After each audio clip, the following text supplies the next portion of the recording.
दोस्तों आज के इस जीके जीएस के क्लास में दोस्तों आपके लिए कुछ जीके जीएस का कुछ महत्वपूर्ण प्रश्न लेके आए हैं जो आपके लिए सभी एग्जाम्स के लिए काफ़ी महत्वपूर्ण होंगे। तो दोस्तों आप लोग इस वीडियो को शुरू से लेकर अंत तक एक बार जरूर देखिएगा। तो चलिए दोस्तों आज के इस वीडियो को शुरू करते हैं। तो दोस्तों आज का पहला प्रश्न है आपके लिए कि भारत का सबसे पहले तारामंडल कहाँ अवस्थित है। तो दोस्तों भारत का जो सबसे पहले तारामंडल कहाँ अवस्थित है, तो ये हो जाएगा इसका सही answer option number B, Kolkata में। कहाँ दोस्तों? कोलकाता में। यानी कि पहले क्वेश्चन का आंसर ऑप्शन बी कहलाएगा। अगला प्रश्न आता है। अगले प्रश्न में पूछा गया आपसे कि फरका सिंचाई परियोजना किस राज्य में है। तो दोस्तों अगर आप किसी भी प्रश्न का सही आंसर जानते होंगे तो कमेंट बॉक्स में जरूर बताइएगा। तो दूसरे क्वेश्चन में पूछा गया है कि फरक्का सिंचाई परियोजना जो है किस राज्य में स्थित है। तो दोस्तों इसका सही आंसर ऑप्शन सी हो जाएगा, पश्चिम बंगाल में। कहाँ दोस्तों? पश्चिम बंगाल में फरक्का सिंचाई परियोजना जो है स्थित है। अगला प्रश्न आता है। अगले प्रश्न में पूछा गया आपसे कि शरीर में सबसे अधिक पाया जाने वाला ऊतक कौन सा है। तो दोस्तों इसमें पूछा गया आपसे कि शरीर में सबसे अधिक पाया जाने वाला ऊतक कौन सा कहलाता है। तो ये हो जाएगा इसका सही आंसर ऑप्शन नंबर बी, संयोजी ऊतक, जो कि शरीर में सबसे अधिक पाया जाने वाला ऊतक कहलाता है। तो इसका आंसर ऑप्शन बी हो जाएगा दोस्तों, इसे भी आप लोग याद रखिएगा। अगला प्रश्न आता है। अगले प्रश्न में पूछा गया आपसे कि कालाजार रोग किसके काटने से होता है। दोस्तों कालाजार रोग जो है किसके काटने से होता है। तो ये हो जाएगा सेंड मक्खी के काटने से होता है। किसके काटने से? सेंड मक्खी के काटने से जो है कालाजार रोग हो जाता है। तो दोस्तों इसका सही आंसर ऑप्शन सी हो जाएगा, सेंड मक्खी। अगला प्रश्न आता है। दोस्तों अगला प्रश्न देखने से पहले अगर आप लोग मेरे चैनल पे पहली बार आए होंगे तो दोस्तों अभी तक सब्सक्राइब नहीं किया चैनल को तो सब्सक्राइब जरूर कीजिएगा। अभी तक वीडियो को लाइक नहीं किया दोस्तों तो लाइक जरूर कीजिएगा। तो दोस्तों अगले क्वेश्चन में पूछा गया आपसे कि एलिफेंटा जलप्रपात कहाँ अवस्थित है। तो दोस्तों एलिफेंटा जलप्रपात जो है किस राज्य में अवस्थित है। तो ये हो जाएगा मेघालय राज्य में। कहाँ दोस्तों? मेघालय में। यानी कि इस क्वेश्चन का सही आंसर ऑप्शन इसका डी हो जाएगा, मेघालय राज्य में, जो कि एलिफेंटा जलप्रपात वहीं अवस्थित है। अगला प्रश्न आता है। अगला प्रश्न में पूछा गया है कि गीता रहस्य के रचनाकार कौन है। तो दोस्तों काफी महत्वपूर्ण क्वेश्चन है, आप लोग ध्यान दीजिएगा और इसे याद कीजिएगा कि गीता रहस्य के रचनाकार जो है इसका सही आंसर ऑप्शन सी हो जाएगा दोस्तों, बाल गंगाधर तिलक, जो गीता रहस्य के रचनाकार कहलाते हैं। अगला प्रश्न आता है। अगला प्रश्न में पूछा गया है कि भारतीय रेल डीजल के इंजन का निर्माण कहाँ करता है। तो दोस्तों बताइएगा आप लोग कि भारतीय रेल डीजल के इंजन का निर्माण जो है कहाँ होता है। तो आप लोग इसका आंसर कमेंट बॉक्स में बताइएगा। तो दोस्तों इसका जो आंसर होगा आप लोग कमेंट बॉक्स में इसका सही जवाब बताना है कि भारतीय रेल डीजल के इंजन का निर्माण कहाँ होता है। तो आप लोग बताइएगा, जरूर बताइएगा दोस्तों। तो अगला प्रश्न देखिएगा। अगला प्रश्न में पूछा गया दोस्तों कि भारत में सबसे पुराना अभयारण्य कौन सा है। तो दोस्तों भारत में सबसे पुराना अभयारण्य जो है कौन सा है? Jim Corbett. क्या हो जाएगा? जिम कार्बेट अभयारण्य, जो कि भारत का सबसे पुराना कहलाता है। यानी कि इसका आंसर ऑप्शन सी कहलाएगा। अगला प्रश्न आता है। दोस्तों अगले प्रश्न में पूछा गया आपसे कि भगत सिंह को फांसी की सजा सुनाने वाला न्यायाधीश कौन था। तो भगत सिंह को फांसी की सजा सुनाने वाला न्यायाधीश कौन कहलाता था। तो ये हो जाएगा जीसी हिल्टन, जो कि भगत सिंह को फांसी की सजा सुनाया था जीसी हिल्टन जी ने। तो इसका सही आंसर ऑप्शन सी हो जाएगा दोस्तों।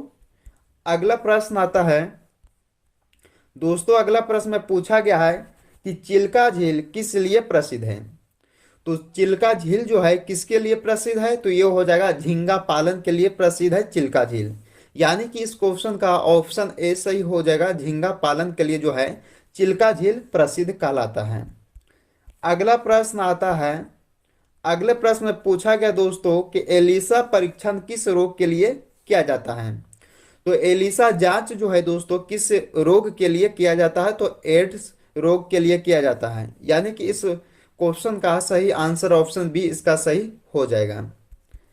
अगला प्रश्न आता है, अगले प्रश्न में पूछा गया है कि भारत छोड़ो आंदोलन की शुरुआत किस तारीख को हुई थी। तो दोस्तों भारत छोड़ो आंदोलन की शुरुआत हुआ था 8 अगस्त 1942 ईस्वी को शुरू हुआ था। तो इस क्वेश्चन का सही आंसर इसका ऑप्शन बी कहलाएगा। 8 अगस्त 1942 ईस्वी को भारत छोड़ो आंदोलन की शुरुआत किया गया था दोस्तों। तो इसे भी आप लोग याद रखिएगा, काफी बार एग्जाम में ऐसे प्रश्नों को पूछा जाता है। अगला प्रश्न देखेंगे हम लोग। अगले प्रश्न में पूछा गया दोस्तों कि पटना उच्च न्यायालय की स्थापना किस वर्ष की गई थी। तो पटना उच्च न्यायालय की स्थापना किस वर्ष किया गया था, तो 1916 ईस्वी में किया गया था। दोस्तों ये भी आपके लिए काफी महत्वपूर्ण क्वेश्चन है, तो इसे भी आप लोग याद रखिएगा कि 1916 ईस्वी में पटना उच्च न्यायालय की स्थापना किया गया था दोस्तों। अगला प्रश्न आता है, अगला प्रश्न में पूछा गया है कि कोलार नामक जानवर कहाँ पाए जाते हैं। तो दोस्तों कोलार नामक एक जानवर है जो कहाँ पाया जाता है, तो ये हो जाएगा ऑस्ट्रेलिया में पाया जाता है। कहाँ दोस्तों, ऑस्ट्रेलिया में पाया जाता है कोलार नामक जानवर। यानी कि इस क्वेश्चन का ऑप्शन ए सही हो जाएगा, ऑस्ट्रेलिया देश में।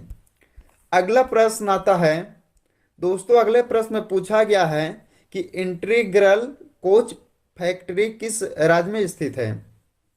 तो दोस्तों इंटीग्रल कोच फैक्ट्री जो है किस राज्य में स्थित है, तो ये तमिलनाडु राज्य में स्थित है। कहाँ, तमिलनाडु राज्य में। यानी कि इसका आंसर ऑप्शन सी कहलाएगा 15वें क्वेश्चन का। अगला प्रश्न आता है दोस्तों, अगले प्रश्न में पूछा गया आपसे कि कावेरी नदी किन दो राज्यों से होकर बहती है। तो दोस्तों कावेरी नदी जो है किन दो राज्यों से होकर बहती है, तो ये हो जाएगा दोस्तों इसका सही आंसर ऑप्शन ए, कर्नाटक और तमिलनाडु से होकर, यानी कि दो राज्यों से होकर कावेरी नदी जो है बहता है, कर्नाटक और तमिलनाडु राज्यों से। यानी कि इस क्वेश्चन का आंसर ऑप्शन ए कहलाएगा। अगला प्रश्न आता है कि सर्वेंट ऑफ इंडिया सोसाइटी की स्थापना किसने की थी। तो दोस्तों सर्वेंट ऑफ इंडिया सोसाइटी की स्थापना जो है गोपाल कृष्ण गोखले के द्वारा किया गया था। यानी कि इस क्वेश्चन का आंसर ऑप्शन ए कहलाएगा, गोपाल कृष्ण गोखले जो कि सर्वेंट ऑफ इंडिया सोसाइटी की स्थापना किए थे। अगला प्रश्न आता है दोस्तों, अगले प्रश्न में पूछा गया है, ये काफी महत्वपूर्ण क्वेश्चन जो कि बहुत बार एग्जाम में पूछे जाते हैं। तो दोस्तों इसका सही आंसर ऑप्शन ए हो जाएगा। 29 अगस्त को राष्ट्रीय खेल दिवस को मनाया जाता है, तो इसे भी आप लोग याद रखिएगा। अगला प्रश्न आता है, अगले प्रश्न में पूछा गया दोस्तों कि रक्त की आकृति जो है कैसी होती है। तो रक्त की आकृति जो है क्षारीय होता है दोस्तों। यानी कि इसका जो आंसर हो जाएगा ऑप्शन नंबर ए। अगला प्रश्न आता दोस्तों आप सभी का, दोस्तों अगला प्रश्न आता है इसका 20 नंबर कि डालमा अभयारण्य किस राज्य में स्थित है। तो दोस्तों डालमा अभयारण्य जो है झारखंड राज्य में स्थित है। यानी कि इस क्वेश्चन का सही आंसर इसका ऑप्शन बी कहलाएगा। तो दोस्तों आप लोग इसे भी याद रखिएगा। अगला प्रश्न आता है दोस्तों, अगला प्रश्न में पूछा गया आपसे कि बद्रीनाथ किस नदी के तट पर बसा हुआ है। तो दोस्तों इसे भी आप लोग याद रखिएगा कि बद्रीनाथ जो है किस नदी के तट पर बसा हुआ है, तो अलकनंदा नदी पर बसा हुआ है बद्रीनाथ मंदिर नदी। यानी कि इसका जो सही आंसर हो जाएगा ऑप्शन सी हो जाएगा। अगला प्रश्न आता दोस्तों कि सरकारी संपत्ति को नष्ट न करना क्या कहलाता है।